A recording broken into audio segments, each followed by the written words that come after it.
Get this. What if a political purge from 400 years ago is still deciding who you trust in your neighborhood today?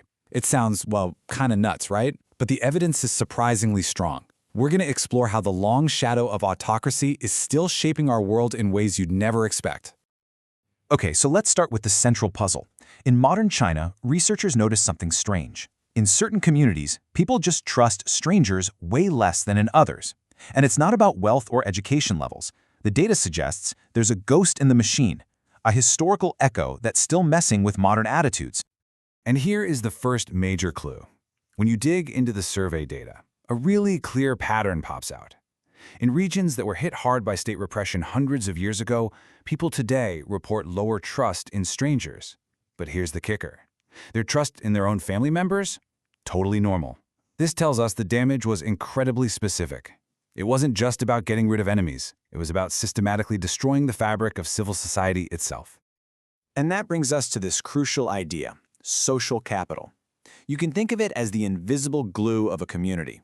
It's that shared trust that lets us cooperate with each other. I mean, think about something as simple as a local fundraiser or a neighborhood watch. That stuff only works if you have social capital, the basic belief that your neighbors have your back and you have theirs. Without it, society really starts to fall apart at the seams. So, to understand how this social capital got so completely shattered, we need to jump in our time machine. We're heading back to 17th and 18th century China during the Qing Dynasty. So this was the time of a terrifying campaign known as the Literary Inquisition. Now, the Manchu rulers of the Qing Dynasty, they were a minority group ruling over this massive Han Chinese population. And they were, let's just say, insecure. They started seeing threats everywhere, hunting for any sign of dissent in writing or speech, no matter how tiny or accidental it was. Take a look at this line of poetry. Seems pretty harmless, right? Maybe a little philosophical, a nice reflection on nature? Well, for the guy who wrote it, this quiet little verse was a death sentence.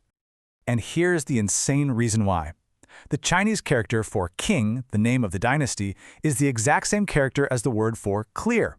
So the emperor decided this poem was a hidden insult, basically saying the clear, king rulers were uncivilized brutes flipping through books they couldn't even read. The punishment for this wordplay? Execution. This created an unbelievable climate of fear where every single word could get you killed. And if you think that was just a one-off, look at this. This story shows just how random and terrifying it all was. A scholar, Wang Siho, spends his life making a new, better dictionary. But the emperor sees it as an insult to an older official dictionary. For that perceived slight, Wang and his sons were executed, and the rest of his family was sold into slavery. The message couldn't have been clearer. Absolutely no one is safe. So let's watch how this fear spread across the map. The Inquisition didn't start everywhere at once. It began in these concentrated pockets, mostly in the wealthiest and most literate regions. You know, the exact places where new ideas were most likely to bubble up. But then, by the middle of the century, it started to metastasize. The persecution just exploded outwards, spreading into brand new parts of the country. And by the time it reached its peak, the Literary Inquisition had washed over huge swaths of China. It had become a nationwide terror, turning the whole country into a potential crime scene. So you have to ask, what was the logic behind all this? Was it just random paranoia? Well, the political philosopher Hannah Arendt absolutely nailed it. Tyranny feeds on isolation. By making everyone terrified of their neighbors, the state was systematically ripping apart the bonds that hold a society together. It turned friends into informants and neighbors into potential accusers. So what was the immediate real-world effect of all this? I mean, how do you even measure the collapse of trust? Well, researchers found a really clever way.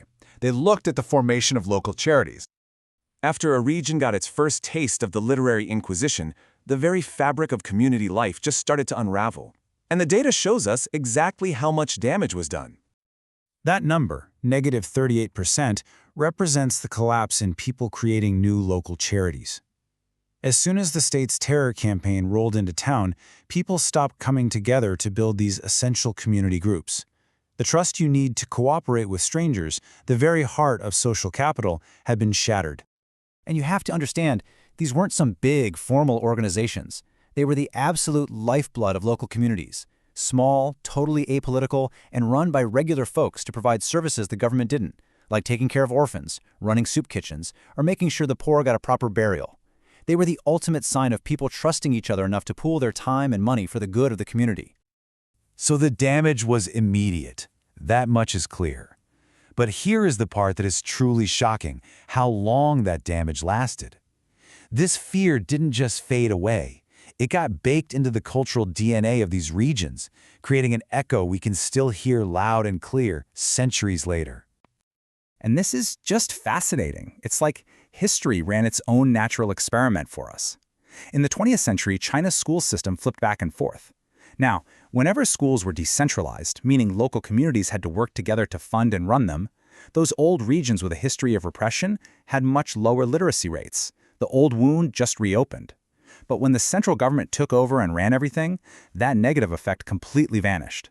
The lack of social capital only hurt them when the community was forced to rely on itself. Okay, this brings us full circle. So what does all this mean for us today? What's the modern legacy of this centuries-old campaign of fear?